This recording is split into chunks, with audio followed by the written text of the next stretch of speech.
Okay, so we're holding Lamed Gimel Lamed Aleph, and we're down about 8, 9, 10 lines. Alishmamino Hadar Bay, that's what we learned yesterday. The Rapapat Charatas. So now Mar Berei de Rabbana. So yesterday we learned that we have a pasuk to teach you if somebody is moyel behegdish, b'mezit, you're patim in a carbon. There's no carbon. Carbon does not help you if you did it b'mezit. And he had a pasuk. So the Gemara wanted to go through, why do you need the pasuk? You had a kal v'chayma. So why do you need the pasuk? So we answered it in a certain way yesterday. I'm not going to go over again with the pachas megazayas, but since we had an upshlag, you answered. You had a question to the kal v'chomer, so therefore the kal v'chomer is not good for this. Therefore, you need the pasuk to tell you that amazed by somebody's moyel behegdish b'mezit that you put them in a carbon. Now, Mar Bereid Rabbanan Amra, this is how I'll get away from this Kal V'chomer, and therefore I need the pasuk this way. Hachi Gamar. Lo Yimamid B'shar mitzvos, and other mitzvos. Maybe the reason why you are patim in a carbon, if you do right, is because it has Shaloi Osa Behem She'ena Miskaven Kim Miskaven. In other words, by Shabbos, She'ena Miskaven does not have the din of Kimiskaven. And the Gemara says, She'em Niskavein, Lach Toiches HaTalush. If somebody has Kavana, he thinks this Talush is something is Mechuber, and he wants to cut it. So he wants to do the act of Chaticha, right? And he had Kavana, and he thinks he wants to cut it. V'chatach as a Mechuber. So he wants to cut something that's not attached to the ground. He wants to take a knife and cut it for his meal, right? But he knows he thinks it's Talush. It's not attached to the ground, so therefore there's no problem in Shabbos. So he has the kavanah of the act of cutting, but all of a sudden, he cut, and the thing was mechuber to the karka. So he mechal Shabbos, right? So that, since he's ein meskavein, you are going to be pater. So therefore, that's why you don't have a carbon if you do something b'mezit. But maybe toima b'mila by moyel behegdish shemniskaven l'schamim b'gizei chulin. If his kavana was that he wants to use the wool and he thinks it's chulin, right? And v'nischamim b'gizei oila, it's moel. So since you're moel in that case, maybe even if you do b'mezit your moyel behegdish, maybe you will be chayiv a carbon. Therefore, you need the pasuk to tell you that you're patah for not carbon, right? That's one way, and then Rav Nachman Bar Yitzchak Amar Hachi Kamar. This is the way you explain that the Kal V'chomer does not kick in, and therefore I need a pasuk because Lo Yimam B'shar Mitzvahs Shekein Lo Mischayiv Behem She'ein Misasek Misasek. In other words, Misasek is before we had She'ein Miskavein, and this Rav Nachman Bar Yitzchak is using the concept of Misasek. That what? She'ein Miskavein LaHagpias HaTolush. So he doesn't. He's not. His kavana was to take talush and not to cut. So not even the act of cutting. He just wants to pick it up, right? And what did he do? He went ahead. Now he went ahead and cut the mechuber. So the act was different. So there you're potter because it's 2 levels really away. Not only is it your kavana was for talush and it ended up being mechuber, your kavana was just to pick it up, not even doing the same act of chaticha. So there you're potter because that's the misasek. But if you put your hand into a keli, let's say of oil, but you want to really not take oil, you want to take something else. And all of a sudden, while putting your hand into that keli, there was oil of kodesh, and the oil rubbed into your skin. So there, you're still maya. So not only did you not have the act of wanting kodesh, you didn't even want the act of rubbing. You just wanted to take something out. So there, you're still chayiv. So maybe if you did b'mezit, meal behegdish, maybe you should be chayiv a carbon. Therefore, you have a pasuk to tell you that you put in a carbon. Okay. Amamar. Now we're going back to something that we learned yesterday in 2 lines. That we learned that if you eat, in other words, if you take truma from a kohen and you eat it, you're chayiv. If it's regular truma during the year, you're chayiv a keren, the principal, and a chomesh. But let's say on Pesach you take his truma, which happens to be chametz. So the Mishnah, we learned in the Mishnah that if you do it b'shaygei, you're still chayiv the keren v'chomesh, even though it's not worth anything to the kohen. But there's an inyan of kapara when you take something from a Kohen, and that's what we learned, this whole concept of you have to pay payroll back to him. In other words, even though, and that's what we went into Lafi Amida, Lafi Damim, so in other words, you have to. But that's only if Chametz it was Chametz, the Truma was Chametz before Pesach, which means, B'medvar Mamurim, when do you have to pay the Kohen back? It's been Mafresh Truma V'chmitza. Let's say on Pesach, something was not Chametz, and you took Truma off it. And all of a sudden, afterwards, when the Truma was Chal, the Truma part became Chametz. And now you eat it, and it belongs to the Kohen, and you eat it. So that's when the Mishnah says, since when you took the Truma, it was okay, it became Chametz afterwards, so then you have to pay the Kohen the Karen V'chaimish. But Aval Hifrish Chametz Truma. But we learned yesterday, if the Kohen has a shtig Chametz and he goes ahead and takes Truma off it, and then Yisrael eats that Truma, Divrei Hakol Ein Kedusha. That Truma that the Kohen took off the shtig Chametz on Pesach has no Kedusha, right? So therefore, you won't be chayiv to the Kohen. The Zar won't be chayiv. That's what we learned yesterday. So the Gemara says now, Mino Hani Mili. Even if he was mechavan that he wanted to do something that wasn't right. So here he's being mechavan that he wants to do something wrong. He's not mechavan because he's a shoygeg, right? Who the guy? The Zar. The first part of the Mishnah is b'shogeg, right? But mezit, if you're already doing something, you know what they say when you're sick. You're allowed to eat treif, but they say lek nish the bein. It's eat, but lek nish means don't lick the bones afterwards. Like you're starting to enjoy. So here too, when you're going to use the kayan, in other words, make sure you do it b'shaygig. You're in trouble actually. Yeah. That's when you have to pay, right? So truma that's chametz is like wheat that's not that had waterfall on it. I mean, how does because it's only when it's before it's prepared. Okay, so that's we'll see it right. Okay, very good. You're coming on to that. Are you reading that? No. It's just from your mind. Beautiful. So you can move your face now to the left side. You don't have to look if you're thinking well. How is the coin chametz paid? If he left a piece of chametz, he didn't go to his rabbi, he didn't sell it, he left it in his house, and all of a sudden he takes truma. So that's what we're saying. Ein kedusha. Okay, let's go. This is what we learned yesterday. You should have saw this yesterday on Amud Aleph. Okay, and Rashi says the third wide line, "Va'afilu leman deshari hanos chametz b'pesach kamar." Even according to Rabbi Yosef Aglili, that holds chametz is mutar b'ana. But if he did the act of taking the truma on chametz on Pesach, then you're putter. So Menachem Mili, where do you know this from? Amar Rav Nachman Bar Yitzchak Amakra. It says Titein lo v'lo la'oro. When you're giving it to the kohen, you have to give it. Rashi says he brings the pasuk Reishis the Gancha. So and it says Titein lo. You have to give it to him so that he'd be able to eat the truma. But v'lo oro, if lechatchila, you're only giving it to the kohen, something that it's not even fit to eat anymore, right? And the only way he could use it is to put it under his pot, which is an example of truma tameya, right? Let's say it was already tamei by you, right? The Yisrael has something tamei. He takes off truma that's originally tamei, and he gives it to the kohen. That's not chal. Why? Because the kohen can never eat it. He can only light it right l'chadchila. The only way the tameya kicks in to put it under your pot is if originally the kohen got it as a tar, then it became tamei in his possession. So we say now that you cannot eat it, we let you go ahead and put it under your pot. But if l'chadchila, this chametz was never roy l'achila on Pesach, right? So therefore, it's not chal, because it has to be titein lo, v'lo la'oro. So the same thing by the chametz. Mas Rav Huna Bar Rabbi Shua, it says, ein a brisa, ein tarmim min atmei l'tahora. If a person has a pile full of produce of tar, and then he has some that are tamei, and he has to give it to the kohen. So he's smart, Yisrael. Why should I give him my good produce? I'll give him from the tmeya, right? And then I'm free to go to eat my tar.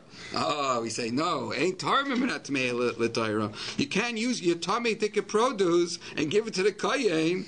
So this is chatchila because the kohen gets nothing. He does get something, but he can only put it under his, he can't eat it. So we don't allow it. But vimtaram, we say, b'shoigeg, if the Yisrael by mistake took from the tamei, they didn't realize it was tamei, then we say truma afraid the gemara v'amai leimeloi v'leilo ro. We just have the pasuk of titain lo, and if you don't have that, like shasa kosher, we'll see, of eating it any time, so why should it even be chal? Why do we say g'diyev v'imtaram b'shoigeg truma? It shouldn't be chal.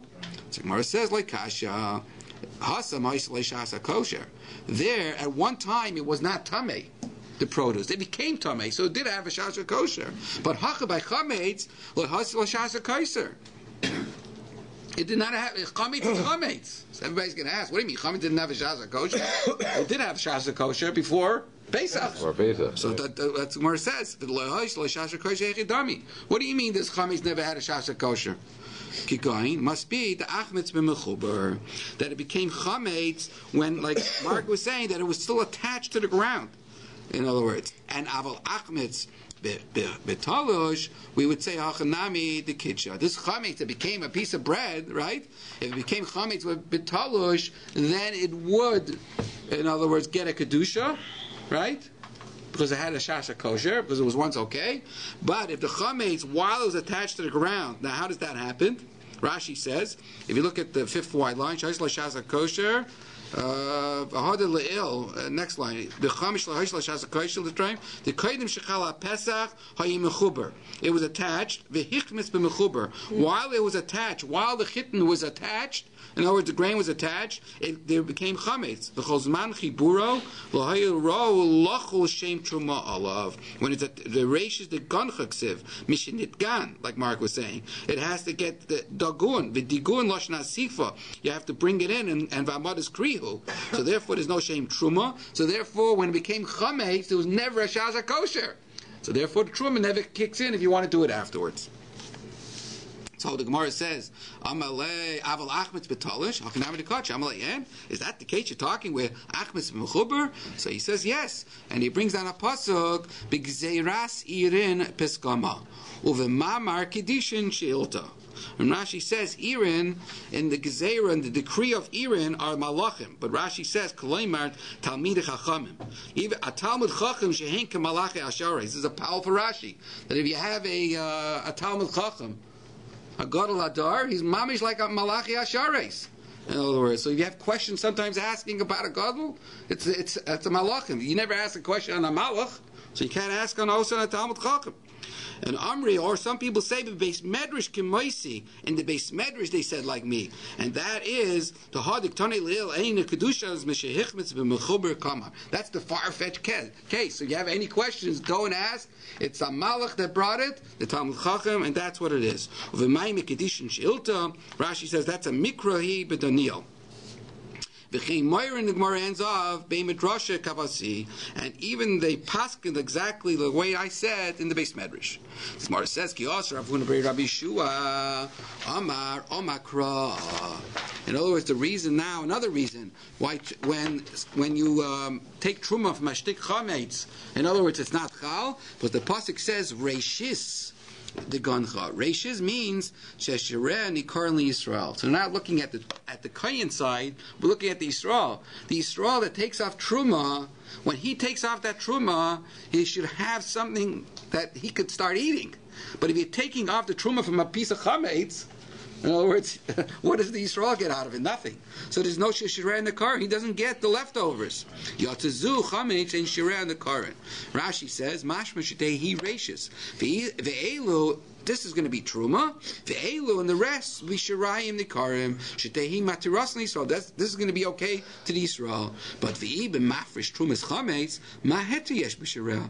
If the Yisrael is taking off truma from mashtik chametz, he doesn't have any het in the leftovers. It's Pesach. It's chametz. Shetei reishis isa shirayim gavim mikara tevel havishari bana. So therefore, that's why it's not chal. The Gemara says. Yosef of Acha bar Avia kamed Rav Chizda. He was sitting in front of Rav Chizda. Yosef v'amar b'shmeid Rabbi Yechanan. Anavim shenitnu, grapes that became tummy. So if you are darchan, pachus mikebeya, if you take the grape and you take a grape that's less than a beya, So therefore, it does not, if it's less than a beya, it does not give off tumah, because it doesn't have the shear. So if you squeeze out the wine from that grape that's pachas and gebeya, even though the grape is tameh, you could use, guess what? The yain and kashan nesachim. You could bring that wine with a hechsher to the Beis Hamikdash for nesachim. So what do we see from here? Alma, Kesavar Mashkin Mifkat Pikidei. In other words, since the mashkin that is in this tameh grape does not become tameh, must be that the liquid in a grape is like considered like in a bottle. It's not part of the peri, it's not part of the grape, it's just being stored there. So now you're going to ask a question, if it's being stored inside, let the grape, if you have a tameh keli, and you store something tar inside, doesn't the keli be metame the thing inside? So here too, even though you're saying this concept of it's stored, right? But still, why doesn't the grape be metame? So Rashi explains. How probably no, because you don't have enough of a measurement, no. No, that's the yeah, okay. But beforehand, you're saying do the process of squeezing it out when it's bachas with gebeya. But originally it was when it was tummy, it was a beya. And therefore, it's not metame. We're going to see later on, while it's coming out, it might become tame. That's why the pagas. But why doesn't it? So Rashi explains, because the juice inside is not an oichel, and it doesn't even have a shem mashke yet. When it's in the grape and you didn't squeeze it out, it doesn't even have a shem mashke, so it can't be mekabel tumah from that grape. So it'll only become mekabel tumah when it's coming out. So you make sure that the grape is less than a beya. So therefore, when the juice comes out, it won't be mekabel tumah because it's coming from a grape that's less than a beya. You can say each individual grape is less than one when you squeeze it, so why can't you do more? You're taking out after it comes out, now you're measuring how much it has. Right. So if you're talking about the tumah comes from the grape itself, which is a vessel, and it has less than a shear, then it doesn't matter how many you're doing because each grape. Each grape. Right. Okay, so let's see the Gemara now. Le'emas, I just explained it. So le'emas kol me'mitame. When is this juice going to get tame when you're squeezing it out? Lichisachalu. But lichisachalu leiset lishiura. So now the Gemara asks, if that's the whole thing, even if the grape is not less than a beya, it's exactly like a beya, and you squeeze out, when you squeeze out the juice, the grape becomes less than a beya at that point. And now we learned the Mishnah, Tami Meis, Shesachat, Zeisim Vanavim, a person that's tame from a mace, and he squeezes out, so when he picked up the grape, right, he's really been metame the grape. So now that he's squeezing it out, but it's exactly like a beya, we say that the juice that comes out is tar. Now, he did not squeeze it out with his hand. He squeezed it out, Rashi says, with a pshute klietz, with a piece of wood that's not mekabel tumah. So he's really not touching that juice. He's not touching the grape while the juice is coming out. So he's really not metame the mashke, and the mashke doesn't get tumah from the grape because the grape becomes less than a beya at the point of squeezing out. So the question is, why do we require here pachas mikabeya, even if it's exactly like a beya? It's also capable. The minute the juice comes out, it's less. So and for the Gemara, no hasam the iyavat. There, the whole thing is a tamei mace shachat. He the evid by mistake did it. Here, so therefore we allow it to happen. But hacha lichatchila. Here we're saying lichatchila. Should you take a beya and do it? No, because Gzera dil ma'asel mevet yosef kebeya. With a yidel, once you allow him to do a beya, he's going to use a little larger. Oh, nobody's looking. But if you say pachas kebeya, he won't make that mistake to take a beya. Okay, Amalei Rav Chizda. Man tzayis lach Rabbi Yechon Rabcha. What are you saying? Who's going to listen to you and to Rabbi Yechon and your Rebbe? B'chi tuma shebehen lehechen halcha. Where did the tuma go to from this Tami Meis? Alma. So by asking this question, so Rav Chizda was not happy with this whole concept. Why? We just explained that the juice is stored in there and there's no problem. So why is he all of a sudden a shreit and zok man tzayis? Who's going to listen to you? The Gemara says, since she had this reaction, must be alma kasava mashke mivle b'liya. He must hold that the mashke is not stored in the grape. It's absorbed in the grape. It's part of the grape. So that's why he's asking a question that where did this tumah go? If the grape is tameh, the juice inside automatically is tameh. So by squeezing it out less than a pachas gebeya, magic happens. Oh, it becomes tar. How does that happen? That's why he asked that question, right? Once the grape becomes tameh, automatically the itmile mashkin, because it's one entity. It's absorbed in the grape. Amarle, so you're saying you hold the concept of mashkin mivle b'liya that is absorbed. V'atloi tizbra the mashkin mifka pekide. Don't you hold the concept that it's only stored, it's not absorbed? Was v'atanan, we learned the Mishnah. Tamei meis, we just learned shesachat. Say simanavim mechuvenes kebeya. It's exactly a beya. We say tyrant. If it's just stored inside the grape, that's why Tamei meis squeezes it out. Mishum hachet tyrant. Eli yamim mivrei b'liya. Am I tyrant? Why is it tar? Because we have a brisa. Amalei, because there it's banavim shloi huchshira. The grapes are not muchshir; they're dry. So when the tamei meis touched it, the grapes did not become tamei. Because la'ema miskashre, when do grapes get that hechsha to be muchshir and kabel tuma? L'chisachale, when the juice starts flowing, so the grape becomes wet. And that is the stage when it's Mikabel Tuma. Once the grape starts flowing out, there's no more Kebeya there. So therefore it's okay. So the Ilai Teimahachi was, if you don't say that, now we're going back, if you don't say that liquid in a grape is absorbed, but you're going to say that it's stored, then I have a problem. The Tanya, we learned yesterday at Braisa, Holamaz Edoima. If you remember yesterday, we had the conversation between Rabbi Kiva and Rabbi Yechon ben Nuri. In other words, Rabbi Kiva says that if you eat a kayan's trumas chametz, you are pater. Rabbi Yechon ben Nuri said that you are chayiv. And we said that's lefi damim, lefi mida. But Rabbi Kiva said that I could prove to you, Rabbi Yechon ben Nuri, that if the kayan cannot eat something and cannot use it for asaka, you are pater if you take it from him. Because we brought a raya from the berries. L'trumas tutim v'zeisim anavim. Shenitmu. In other words, if they became tamei, so a kayen she'ein loy ba loy heta achila, he can't eat it because he can't eat something that's tamei, and also loy heta asaka. And we understood that since it's liquid, you cannot put it under your fire. It's liquid. That's what we learned yesterday, right? So we said, and what did Rabbi Kiva say? And in that case, you are pater, because the kayin has no benefit from this truma temeya. So therefore, by the chametz too, he has no benefit. That was Rabbi Kiva's way of explaining to Rabbi Yechon why he should be pater. But for the Gemara, heter achila nami isbei. But why are you saying this grape that became tamei does not have a heter achila? I could make a heter achila. The BAYT darach le pachas zikebeya. You could squeeze the juice out of this berry with pachas mikebeya. If you do a pachas mikebeya, there's no tumah there, right? So the mashke is good. So you could drink the juice that comes out of pachas mikebeya.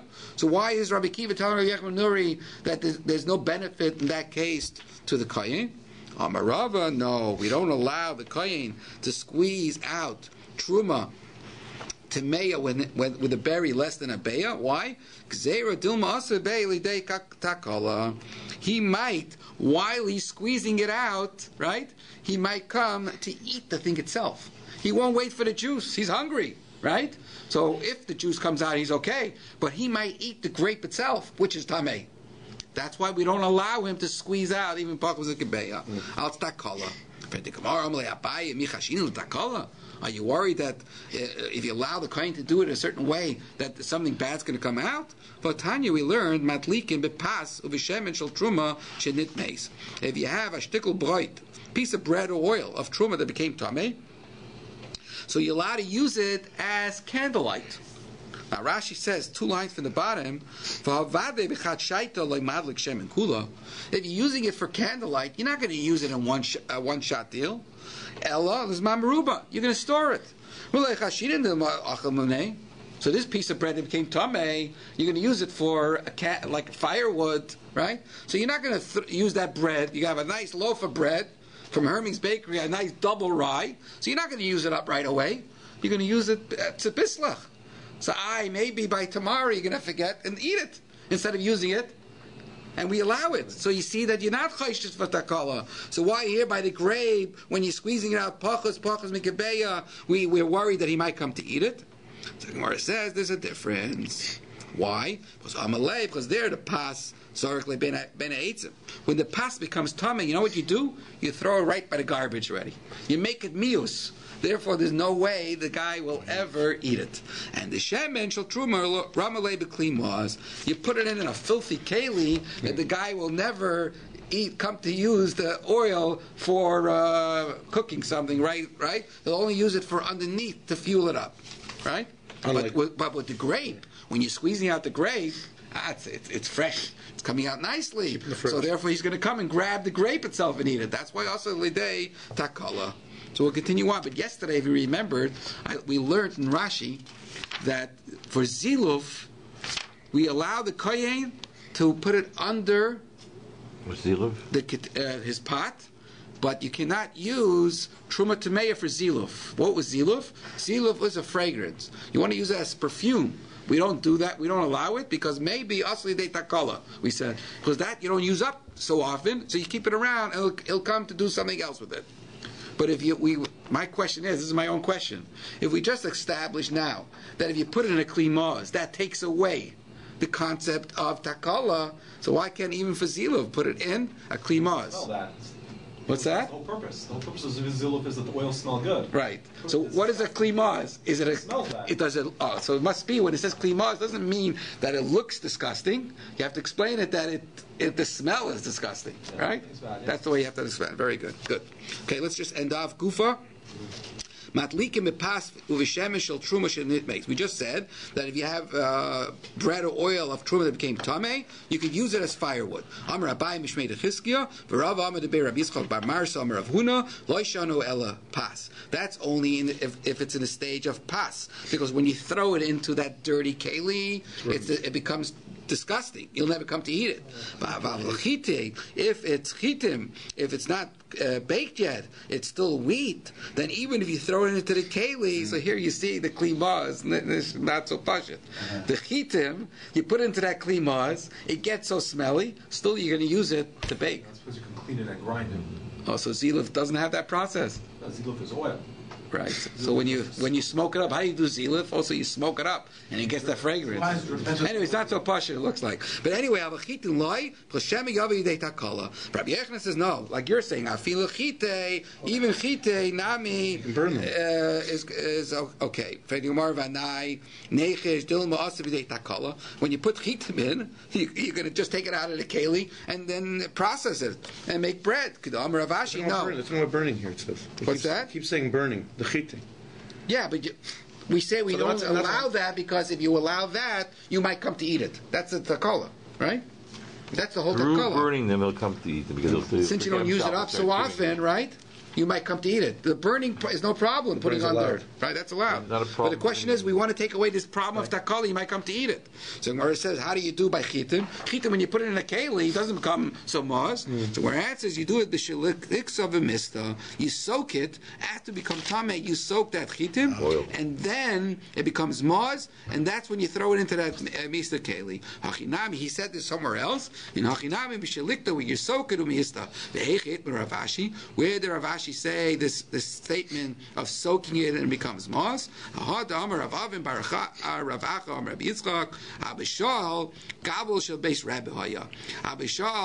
was not the gabbai of Beis Rabbi, he was the kneader, right? You need a gabbai sometimes for the covet, and you need somebody to work in the kitchen, right? Gabala.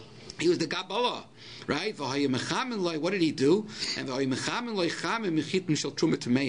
used to warm up water for kneading this dough from chitim of Truma Tameya.